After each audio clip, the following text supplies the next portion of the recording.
అదిరన్ సంచ మహేశ్వరంకి అతి సమీపంలో HMDA approved villa ప్లాట్లు ఈఎంఐ మరియు బ్యాంక్ లోన్ సౌకర్యం అందుబాటులో. సో అలాగా లైఫ్ జర్నీ అలా వస్తూ వస్తూ మా మదర్ నాకు కరెక్ట్ డిగ్రీ అయిపోయింది. నేను అప్పుడు క్రికెట్ ఆడుతున్నాను.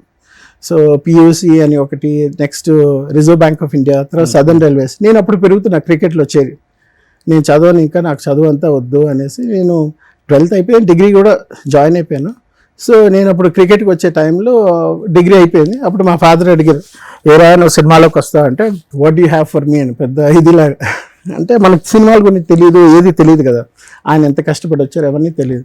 పెరగడమే హీరో కొడుకుగా పెరిగాం కాబట్టి కార్లు అవి ఇవన్నీ తిరిగి బాగా స్ట్రగుల్స్ ఫేస్ చేశారు కదా నాన్నగారు. చెన్నై బయట పెట్టలేదు ఎప్పుడు స్ట్రగుల్స్. మాతృడు కూడా ఎప్పుడు ఆయన బాధలు ఎప్పుడు పంచుకున్నాను. అసలు మీ నాట్ ఈవెన్ వన్స్ నేను ఇలా కష్టపడుతున్నా, నాకు సినిమా లేదు, డబ్బులు కావాలి, నేను అప్పు అడగలేవు, ఆయన ఫోన్లో మాట్లాడటం కానీ ఎవరితో ఒక్కసారి మేము వినలేదు. అంత గొప్ప క్యారెక్టర్ ఆయన. ఓకే, అంటే ఆ రాజుల కుటుంబంలో పెరిగొచ్చారు కాబట్టి అక్కడ వాతావరణం ఆయనకు అలానే బాడీలో కానీ. ఆయన నాకు చెప్పేది ఒకటి ఏంటంటే, అంటే ఆయన చెప్పిన కొన్ని పదాలకి మాటలకి అర్థం, నానార్థం, పరమార్థం చూసుకుంటే I couldn't read between the lines what he said.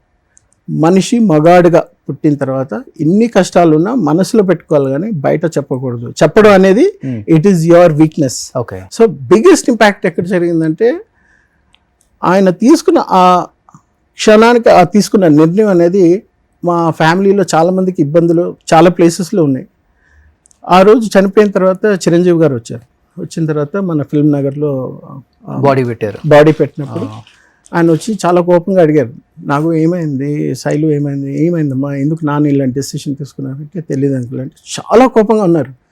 ఆయన కోపం వెనకాల అర్థం మాకు కొంచెం అర్థమైన side effects, repercussions of industry, అభిమానులు అవన్నీ మాకు తెలియదు. ఓకే, ఆయన చనిపోయిన తర్వాత ఇప్పుడు 10 ఏళ్ల తర్వాత నేను ఇండస్ట్రీలోకి వద్దామన్నా, లేకపోతే ఎవరితో మాట్లాడిన ఆంధ్ర నుండి, తెలంగాణ నుండి, ఎక్కడున్నా మా ఫాదర్ గురించి తెలిసిన వాళ్ళ గురించి మాట్లాడితే మా పైన భయంకర కోపం ఉంటుంది. ఆ ద్వేషం, కోపం ఇండస్ట్రీ వాళ్ళకి బయట వాళ్ళకి ఇద్దరు కూడా, అందరికి. ఎందుకంటే కేవలం మీ వల్లే చనిపోయారు, మీరే చంపేశారు మీ నాన్నగారు అనేది వాళ్ళ మనసులో ఉంది. కొడుకే చంపేశాడు, కూతుర్లో చంపేశారు, ఆయన టార్చర్ పెట్టారు, డబ్బులు ఇవ్వకుండా హరాస్ చేశారు, ఎన్ని పుకార్లు ఎన్ని వస్తే ఎంతమంది చెప్పుకోలేక ఆ రోజు ఇంటర్వ్యూ కూడా నేను ఇవ్వనన్నాను. కానీ మీరు ఇవ్వండి సార్ అని చాలామంది, ఒక 20-30 మంది వచ్చారు ఛానల్స్, హిందూ నుండి, ఎక్స్ప్రెస్ నుండి, చాలా మీడియాలో చాలామంది వచ్చారు. మీరు ఇప్పుడు ఇవ్వకపోతే మీరే చేశారని అపోహలు ఉంటారు, అట్లీస్ట్ ఇప్పటికైనా అర్థమవుతుంది వాళ్ళకే.